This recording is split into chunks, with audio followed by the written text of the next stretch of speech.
Boa noite a todos. Que a paz de Jesus esteja conosco na noite de hoje. Quem for assistir a nossa gravação depois, receba as bênçãos de Deus e de Jesus em seus lares. Vai dar início à nossa palestra desta quinta-feira. Primeiramente agradecendo a Deus nosso Pai, ao nosso Mestre Jesus, aos amigos espirituais da nossa casa, que estejam conosco em mais esta noite, envolvendo a cada um de nós que estamos aqui presentes, aqueles que forem assistir a nossa palestra gravada, que sejam amparados também em seus lares. Também pedimos pelos amigos espirituais que foram trazidos até aqui para assistir essa palestra, para receber as boas energias e vibrações, que todos também sejam envolvidos e acolhidos por toda essa equipe maravilhosa dessa nossa casa, que preparou esse ambiente para cada um de nós na noite de hoje. Iniciando a nossa palestra desta noite, com a oração de São Francisco, patrono da nossa casa. Senhor, fazei-nos um instrumento de vossa paz. Onde houver ódio, que eu leve o amor. Onde houver ofensas, que eu leve o perdão. Onde houver discórdias, que eu leve a união. Onde houver dúvidas, que eu leve a fé. Onde houver erros, que eu leve a verdade. Onde houver desespero, que eu leve a esperança. Onde houver tristezas, que eu leve a alegria. Onde houver trevas, que eu leve a luz. Ó Mestre, fazei que eu procure mais consolar que ser consolado, mais compreender que ser compreendido, e mais amar do que ser amado. Pois é dando que se recebe, é perdoando que se é perdoado, e é morrendo que se vive para a vida eterna. Que assim seja. Hoje estamos recebendo aqui nosso amigo Edilson Ascenso, presidente do Centro Espírita Leonor, retribuindo a visita que eu fiz para eles lá na semana passada. Obrigado, Edilson, mais uma vez. Gente, boa noite a todos. É uma alegria, uma satisfação estar aqui mais uma vez, né? Como o Wilson disse, é uma mútua, né, o convite, né? Ele vai lá, a gente vem aqui, a gente vai falando, vai aprendendo junto. Isso é o nosso trabalho. Mas na noite de hoje eu gostaria de falar sobre um tema que me surgiu assim de um encontro que eu participei. Eu talvez até tenha falado sobre esse encontro aqui, mas que me trouxe assim um certo despertar. Eu participei de um grupo de inclusão de atletas paralímpicos. Eram atletas, pessoas que praticavam algum tipo de atividade esportiva e que por algum motivo, ou de saúde, ou algum acidente, sofreram alguma de interrupção nas suas carreiras, né? E se viram numa situação difícil de enfrentar. Então ouvi vários depoimentos dessas pessoas e me chamou muita atenção o relato de alguns que falavam que o primeiro passo era a aceitação. A aceitação daquela nova realidade em que ele estava vivendo. O sujeito tinha uma atividade, praticava um esporte e de repente, por algum motivo, deixou de poder praticar. E ele precisava aceitar essa condição. Esse era o primeiro passo. E eu fiquei assim, pensando nesse tema, né? E o quanto isso me fez refletir. E fui procurar o que os nossos benfeitores falam a respeito desse assunto. O que é a aceitação de fato? Né? E aí, Emmanuel, por exemplo, ele fala que a aceitação não é conformismo. É o sujeito trabalhar aquele momento. No livro Evangelho segundo o Espiritismo, há uma mensagem de Lázaro que ele fala que a aceitação é uma virtude ativa do espírito. O sujeito compreender aquele momento e aproveitar para se transformar. Às vezes a gente fica pensando, por que comigo? E às vezes a gente precisaria pensar, por que não comigo? Por que não naquele momento? E aí a gente entender que todos nós, num determinado momento da vida, vamos passar por algum tipo de problema, alguma dificuldade. Gente, chegando aqui, nós já recebi 2 ligações, aí pessoas, ora por mim, me ajuda, preciso de ajuda. Um momento de dor que o sujeito encontra, se apegar com Deus, na fé. Né? Então, aquele momento é um momento de transformação do espírito.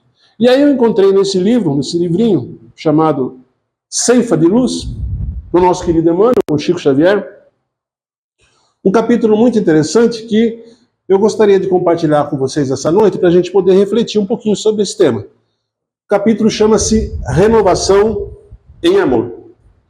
E aí ele começa, Emmanuel, quando as crises te visitem, ante os problemas humanos, é justo, medites nos princípios da causa e efeito. Gente, não há injustiça. Deus é justo. Se nós estamos passando por alguma dificuldade, por alguma dor, por algum sofrimento, há um motivo. Senão não haveria justiça divina. Que Deus é esse que quer que um filho sofra? Nós que somos pais, gostaríamos de ver um filho nosso sofrimento? Eu penso que não. Mas é aquele momento da transformação do sujeito. E muitas vezes nós, enquanto espíritas, encontramos isso nos princípios de causa e efeito que nós fizemos em situações anteriores. Eu mesmo, quando cheguei à casa espírita, cheguei, por que eu estou passando por isso? Que dor é essa? Não é? E a pergunta era, para que eu estou passando por aquilo? Por que aquela dor naquele momento? E aqui ele fala, reflita. Reflita nas consequências da causa e efeito. O que será que nós fizemos? Né? Será que lá atrás nós não atacamos Jesus? Nós não atacamos o Espiritismo? E agora nós temos que vir aqui adiante e defendê-lo? E promulgá-lo? Né? Então, assim, ele faz esse questionamento. Gente, nada é o acaso. Não é um jogo de dados. Então, se nós estamos passando por algum tipo de dificuldade, por alguma dor, por algo que nos leva a repensar, vamos aceitar essa situação. Como a gente diz aqui no interior, bom cabrito não berra. Trabalhar aquele momento, entender que aquilo tem um propósito na nossa vida. E quando nós chegamos à casa espírita com essa dor, nós recebemos então o convite da nossa transformação. Entender que aquela dor tem de fato um propósito. E ele continua. Reflitas no impositivo do burilamento espiritual, momento de transformação do espírito. O momento em que ele se encontra com a dificuldade, ele promove a sua mudança. O camarada chega na casa espírita querendo um milagre. E o milagre não existe. O milagre é a transformação dele próprio. É o remédio amargo que a dor provoca nele, para ele se transformar. O sujeito chega, pede ajuda, a ajuda se estabelece. Via de regra, ela se estabelece. Eu vejo lá no atendimento fraterno. Mas o cara tem que querer. Ele tem que estar disposto a mudar. Ele tem que aceitar que a realidade e falar, o erro é meu. E tem que transformar. A reforma está dentro dele. A reforma interior do sujeito. Não é? Porque não há milagres.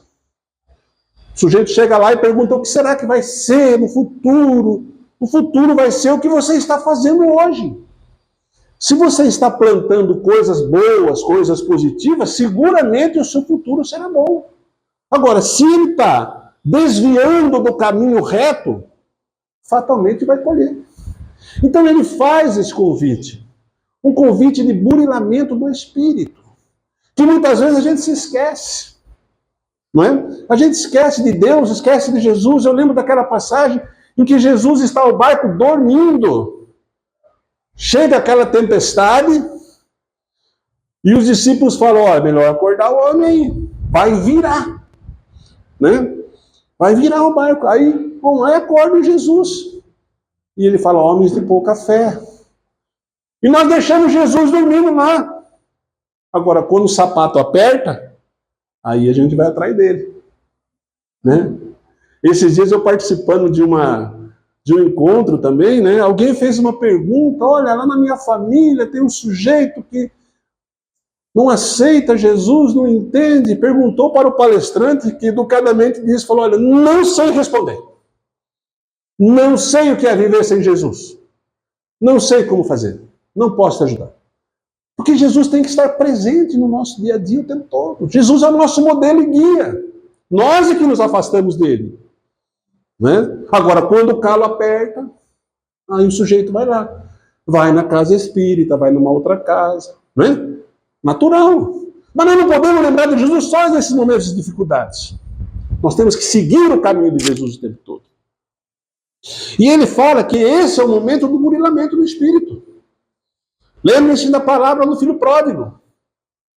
Né? O sujeito estava lá, só quando ele percebeu que ele era melhor tratado na casa do pai do que ele se encontrava naquele momento se alimentando da comida dos porcos, ele fala, opa, é melhor eu voltar. Arrependimento. Né? Burilamento do espírito. E aí ele continua. Entretanto, pensas igualmente na lei da renovação. Gente, o que é que nós estamos fazendo aqui? Enquanto encarnados, se não trabalhar na evolução moral do espírito, o tempo todo. Nós não viemos aqui para amealhar bens, dinheiro, recursos, que vão ficar. Não é? Nós não viemos aqui para ser famoso. Nós viemos para trabalhar a nossa informação moral. O sujeito tem que se transformar. E quando ele entende isso, fica mais fácil. O que eu vim fazer aqui? Melhorar. Trabalhar a minha melhora interior. Sair lá adiante, ao final desta encarnação, se confrontar com a nossa consciência, que é o juízo final, e dizer, olha, melhorei um pouquinho nesta. 0,5, 0,75 que seja. Né? Mas melhorou. Já é um processo evolutivo. Chegar no final e falou, opa, eu me recordo de Chico Xavier, quando ele falava que o grande receio que ele tinha era chegar ao mundo espiritual e dizer, olha, poderia ter feito mais. Poderia ter atuado mais. E não fiz. E quem diz isso é Chico Xavier, que escreveu mais de 400 horas, que tinha diversos problemas de saúde, problemas financeiros, problemas de toda ordem. O que não faltava a Chico Xavier era problema. Mas ele fez daquilo tudo, como a gente fala aqui, do limão uma limonada. Trabalhou. Aceitou o convite da transformação e trabalhou. Eu estava falando isso para o Wilson agora há pouco, ali na cozinha. Falei, Wilson, se o convite está feito, é para a gente trabalhar. Vamos pegar na enxada e vamos trabalhar. Lá adiante a gente vai ver se estávamos certos ou não. Né? Então ele fala que é um momento de renovação. Quando a dor se estabelece, é um momento de renovação. Tem alguém aqui que não tem problema? Esses dias tinha um menino que levantou a mão. Ô tio, eu não tenho. Falei, legal. Foi o que eu falei para ele. Falei, você tem talão de cheque? Não. Tem boleto para pagar? Não, então você não tem problema. Né? Você não entendeu ainda como é que é a realidade. E todos nós temos. Das mais diversas ordens. Quer seja da ordem financeira, do sentimental, de saúde. As coisas estão caminhando bem. Essa pessoa que acabou de mandar uma mensagem para mim, ore por mim. O marido dela passou por uma cirurgia, não foi bem. Né? Nós sabemos que é muito difícil uma cirurgia no cérebro. Né? Dificilmente vai se recuperar. Aceitar aquela realidade que não se pode transformar. Ah, mas é espírita, mas quando chega na hora, aí ele sente. Né? De que vale o ensinamento então? Eu falei para ela, aproveita, filha. É lógico que a gente não quer. É lógico que a gente sente, né, o desencarne de um ente querido, de um animal que seja. Não é? Mas cada um tem o seu momento, tem a sua passagem. Não é? Então aceitar aquela situação. E aí ele continua. Se atingiste a integração profunda com as bênçãos divinas, considera a tarefa que a providência te confiou. Gente, não viemos aqui a passeio. Viemos a trabalho. Com tarefas. Em especial aquelas que nos dão no lar. Nas nossas casas. Quem são aqueles que estão conosco? Meu filho, minha filha, minha esposa, marido, mulher, mãe, pai. São aqueles que estão trabalhando conosco no processo evolutivo. Se ele está lá, há um propósito a ser seguido. Por que ele está lá? burilamento do espírito, transformação moral, às vezes até no trabalho. Ah, mas lá no meu trabalho era para onde você deveria estar. Ninguém erra de endereço. Não existe um aleatório. Muitas vezes esses espíritos, já no mundo espiritual, se preparam para vir juntos, casar, ter filhos, receber aqueles que eventualmente no passado foram aqueles que nos prejudicaram, ou vice-versa. No livro Missionários da Luz tem essa passagem lá do Segismundo, muito clássica na doutrina espírita. O cara tinha que estar naquela casa para reparar aquele erro. E esses são os nossos filhos. A mulher, o marido, né? Só não precisa vir mais de uma vez também, né? Com a mesma mulher, né? Senão já fica complicado. Então resolve nessa encarnação para não precisar voltar depois, né? A menos que sejam almas gêmeas, evidentemente, né? Aí é uma outra discussão, né, Wilson? Se tem ou não tem, eu já não sei. Mas o fato é que se ele está lá naquele momento, aproveita aquela oportunidade. Uma pessoa difícil. Lá na minha casa eles acham que o difícil sou eu, né? E é assim que funciona. Falei, então tenham paciência, porque eu estou aprendendo. Todos nós estamos aprendendo no processo de evolução contínua, né? E aí ele continua, Emmanuel. Deus não nos envia problemas que não estejamos necessitando. Ou seja, se eu estou passando por aquela dificuldade, por aquele momento de aprendizado, é porque era necessário para o espírito. Era necessário para a transformação dele. É a prova. Estudou? Faz a prova e vê se vai passar de ano. É 6 a média. Tem que fazer a prova. No livro Sexo e Destino, há uma passagem muito interessante do irmão André Luiz, em que ele trata de desencarnados que vão ao mundo espiritual com problemas na área da sexualidade. Todos vão para uma colônia, almas irmãs. Estudam no mundo espiritual, olha só. O sujeito acha que morreu, vai descansar. Não, vai estudar. Agora que ele vai estudar. Haviam diversos cursos lá, paternidade, etc e tal. Está lá no livro. E aí, então, o sujeito tem que fazer o quê? Reencarnar naquele mesmo núcleo familiar que foi objeto da queda. Para ver se passou de ano. E é o que ele está dizendo aqui. Se eu errei naquele aspecto, eu tenho que trabalhar na minha transformação. Coloca o camarada lá naquele meio, vai ver se ele está bom. Às vezes o camarada desencarna por conta do alcoolismo, põe lá uma família com problema também. Se ele passa no teste, tem que trabalhar, não é? Então ele fala, Deus não nos dá problemas que não sejam merecedores. E aí ele continua, aceitação e paciência, sem fuga do trabalho. Eu acho que essa é uma questão interessante, porque quando a gente recebe aquela prova, a gente quer fugir dela. Não quer, não aceita. Aí a gente vê muitos casos, até de suicídio. O sujeito não aceita aquela situação, né? Não consegue conviver com aquilo. Não entende aquela realidade. E quer fugir da prova. Aceita aquela realidade, transforma. Trabalha. Eu estava contando isso lá sexta-feira, né, Wilson? A camarada me ligou, o trabalho voluntário que a gente tem, o cara pensando no suicídio, falou, olha, estou vendo ali a minha sacada. Falei, bom, mas já que você ligou, a gente vai conversar então. E começamos a conversar, vamos conversando. Aí aparece o gato. O gatinho está aqui agora. Essa moça aí, depois vou mandar o vídeo para ela, lá em Sobral, no Ceará, minha amiga, que se apega no miúdo, o cachorrinho dela. Sabe? Ou seja, aceitar aquela realidade. Não adianta fugir do problema, suicídio é uma porta falsa. Né? Aí ele vai criar mais complicações para o espírito. É uma negação da prova. Aproveita aquela oportunidade. Deus não nos dá tarefas que nós não podemos cumprir. A ninguém é dado um fardo maior que não se possa carregar. Disse Jesus. não é? Então é pegar aquele momento e trabalhar. Quando não dá mais, pede ajuda.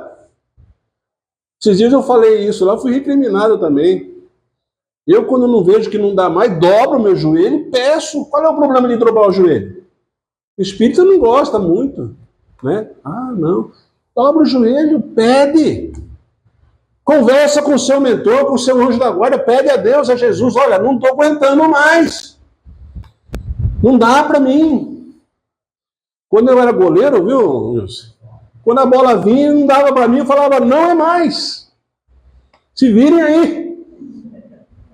Falava que era minha, mas quando não via que não dava, eu falava, não é mais. Alguém se vira para cortar. Trabalhe o seu momento. Não é? Com resignação. Vamos enfrentar essa realidade. Continua trabalhando, nem que seja aos poucos. Vai trabalhando. Agora a pessoa quer resultado imediato. Quer resolver na hora. E ele fala, paciência. Desenvolve a paciência. A minha mãe que mora comigo tem 80 anos, o tempo todo eu tenho que falar, mãe, paciência, tenha paciência, tenha paciência. Paciência é algo que se adquire. Não dá para ir lá na farmácia e comprar um frasco de paciência. Tem que trabalhar. E como é que você trabalha? Na dor. Aceita, trabalha, reforma e vai seguindo adiante. Não é? E ele fala, sem fuga ao trabalho. São quase sempre metade do êxito em qualquer teste que sejamos submetidos em nosso próprio proveito. Se qualquer tempo é suscetível, dê ocasião e reajuste. Eu me lembro do livro Paulo e Estevão, uma passagem em que Paulo, já ao final, ao quebrado, não conseguia mais viajar, levar o evangelho ao qual ele havia se comprometido. O benfeitor se aproxima e fala, Paulo, escreve. Já que você não consegue viajar, passa a escrever as cartas de Paulo. No momento em que ele já não conseguia mais levar a mensagem fisicamente para as pessoas, passou a escrever. Aproveita aquela oportunidade. Uma outra ocasião, mesmo no livro Paulo Estevão, em Corinto, quando ele é preso, levado ao cárcere, chega lá e passa a pregar para os detentos. Aproveitar toda a oportunidade de trabalho que nos é dada. O tempo todo. E é difícil, gente. Porque a gente é testado o tempo todo. A gente sai daqui e é testado. A gente sai na rua e é testado. A gente vai no trabalho, em casa, é testado. Aproveita aquele momento para trabalhar a sua renovação. Qualquer momento é o momento do trabalho. Às vezes um bom dia, um muito obrigado, um deixa que eu faço, não é? Ajuda, transforma o ambiente do sujeito. Pensa na renovação dele. Todo dia é oportunidade de recomeçar. Meus amigos, quem não errou aqui, pode levantar a mão, por favor? Todos nós. Nem desencarnado levantaram a mão aqui agora. É o cachorro levantou. Gente, nós tínhamos ao lado de Jesus espíritos que estavam lá comprometidos com ele, que erraram. Judas traiu Jesus, mas se reformou lá adiante. Não é? Simão negou Jesus 3 vezes, mas foi lá, estava junto dele. Era a pedra, a rocha. Paulo também condenou, matou, mas se reformou. O sujeito que não erra não aprende. Trabalhar em cima disso. O problema é o camarada persistir no erro. Sabe que está agindo de maneira equivocada, sabe e continua errando. Tem que colher as consequências. Né? Então ele fala, recomeçar, reaprender, instruir e regenerar. Esse é o convite. Não há outro, gente. Porque a transformação é interna de cada um. Não é o outro que você quer que melhore, é você que tem que melhorar. Dá o seu exemplo. Normalmente nós vemos nos trabalhos mediúnicos processos obsessivos em que o obsessor se transforma pelo comportamento do obsediado. O sujeito melhora, ele desloca o obsessor. O camarada que bebe, não há bebida no mundo espiritual. Mas enquanto ele bebe, ele está seguramente acompanhado. Agora, se ele deixa de beber, se ele para, e aqui não há nenhuma recriminação, cada um faz o que quer, mas se ele deixa, ele passa a não ser uma boa companhia para aquele espírito obsessor. Ele se afasta. Mesma coisa os nossos pensamentos. Se os nossos pensamentos e vibrações estão em uma situação baixa, nós vamos atrair. Agora, se nós mudamos a vibração, mudamos o pensamento, eles fogem. Eles seguem.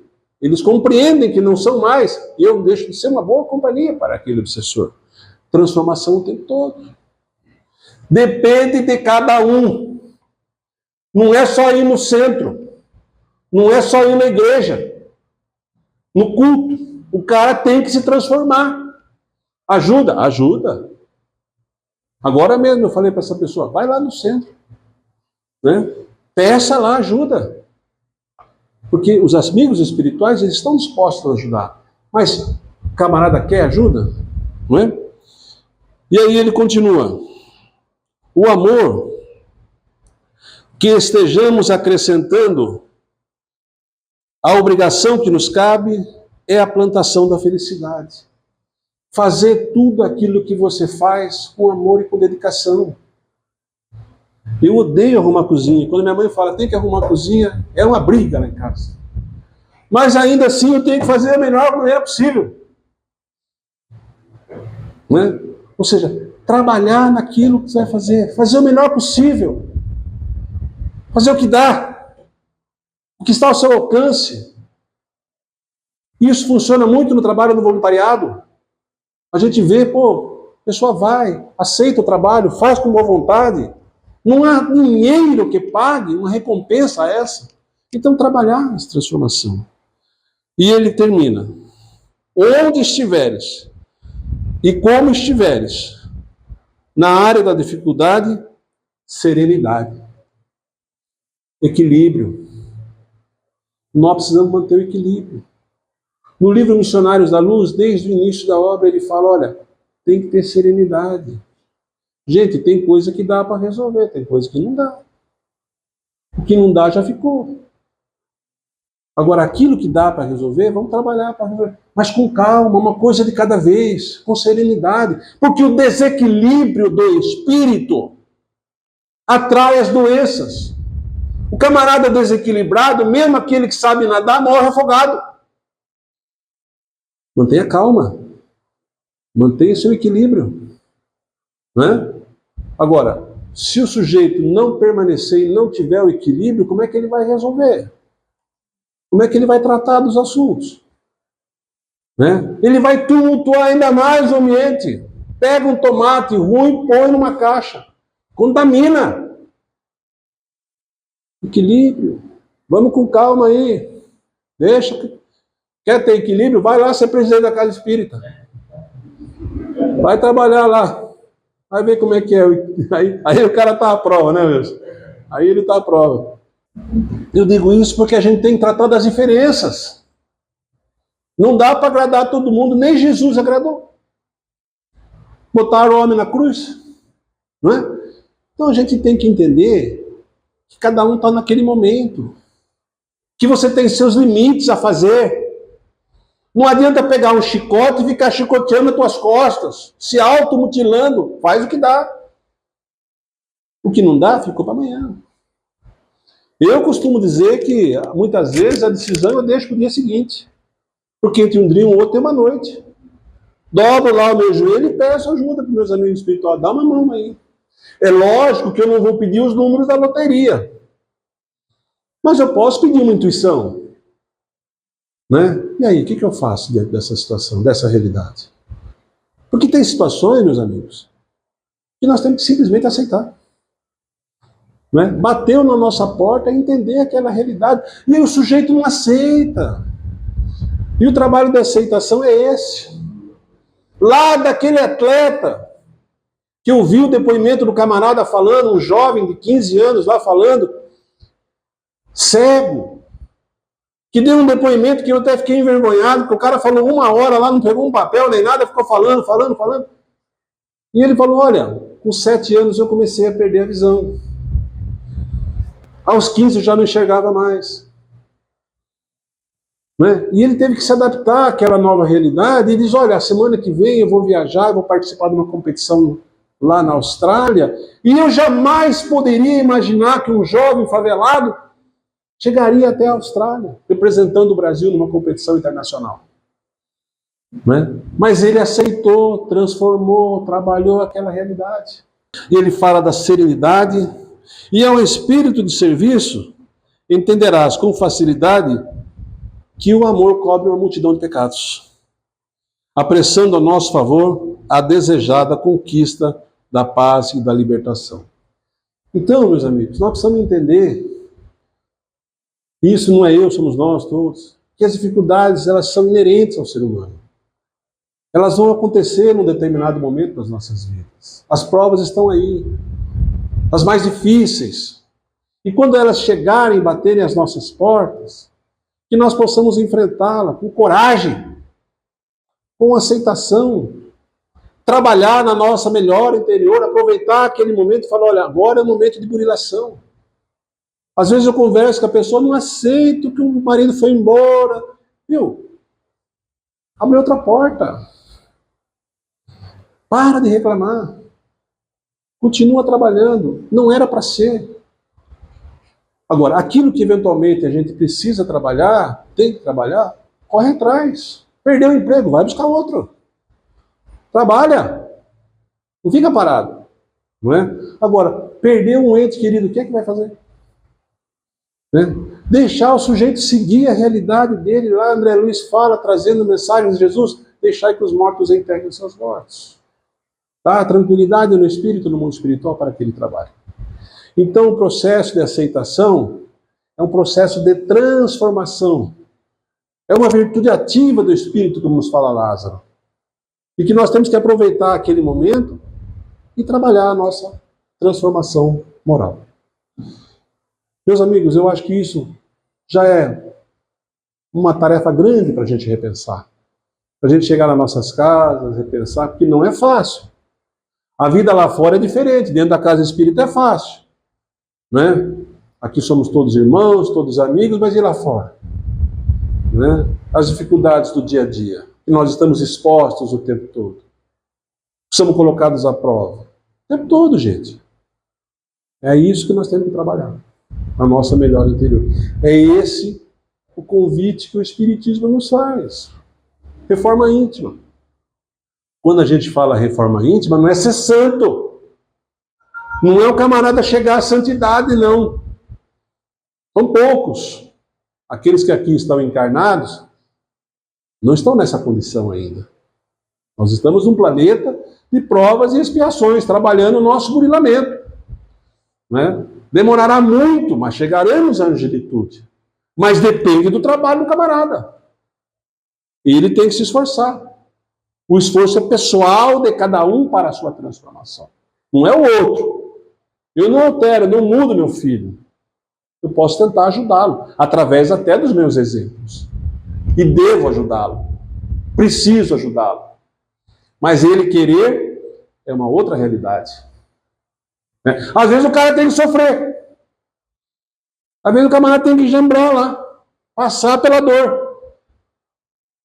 É necessário. Né? Forjar pelo ferro. Passar pelaquela dor. Aquela dor é importante para o sujeito. Deixa sofrer um pouquinho. Deixa ele pensar. Põe no cantinho lá para pensar. Quando meus filhos eram crianças, eu punha no cantinho lá para pensar. Põe lá, senta lá, fica sentadinho aí, pensando. Ficavam lá pensando. Não ajudou muito, mas eu pensava pelo menos. Né? E aí a gente tem que ficar pensando nisso, nessa transformação nossa. E esse é o convite que a doutrina nos faz o tempo todo. Gente, eu acho que seria isso que eu gostaria de transmitir na noite de hoje.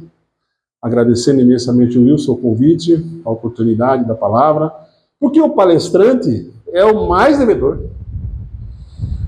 O O palestrante é aquele que precisa aprender ainda mais. E agradece a oportunidade do trabalho. Opa, vou lá, acho que eu vou. Né? Porque ele precisa se transformar. O que será que nós fizemos na vida passada, meus irmãos? Quem eram aqueles que estavam lá atirando Jesus na cruz, dizendo, solta Barrabás? Éramos nós. Espíritos que estavam lá, não é? Estavam lá. E agora nós vamos transformando, aos pouquinhos, diante das encarnações que nós estamos passando, e ainda devedores de nós mesmos. Porque nós sabemos o que é certo e o que é errado. Está na nossa consciência. As leis divinas estão aí. São como as leis do mercado. Não tem como mudar. Oferta e procura. Está lá. Faltou a escassez, sobe o preço. As leis divinas são iguais. Estão na nossa consciência. A gente sabe. Agora, a gente continua achando que a porta larga é o caminho. Aí nós ainda não encontramos a nossa direção. Então, que a gente possa compreender essa realidade, compreender que cada um tem o seu momento, cada um está numa oportunidade de trabalho e tarefa, e trabalhar o tempo todo. Gente, obrigado pela oportunidade, obrigado pelo convite. Estaremos aqui o ano que vem, se Deus permitir, né? E que a gente possa refletir sobre isso. Podemos fazer uma prece? Que nós possamos, nesse momento, elevar o pensamento a Deus, a Jesus, nosso irmão maior. Agradecer a presença dos nossos amigos espirituais que preparam e cultivam esse ambiente. Que nós possamos ainda aqui, Pai, revigorados e fortalecidos, porque o instrumento da transformação é a aceitação. E quando o Espírito compreende a sua própria deficiência, ele começa a se transformar. Ele entende a necessidade de se transformar. E a doutrina dos Espíritos nos ajuda a compreender que é uma doutrina consoladora e nos dá ferramentas para que possamos trabalhar essa nossa transformação. Em especial, na noite de hoje, pedimos pelos nossos companheiros desencarnados, em especial ao irmão que desencarnou da CA, certo?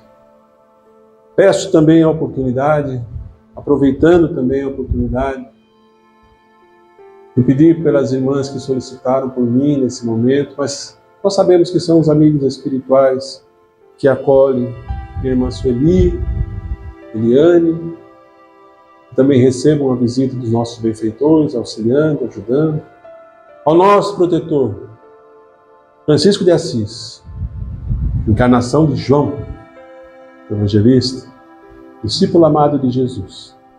Pai, obrigado. Obrigado por tanto ensinamento e por tanta aceitação das nossas deficiências. E mesmo assim, vós não nos julgou. E é por isso que estamos aqui, querendo ser melhores. Que assim seja.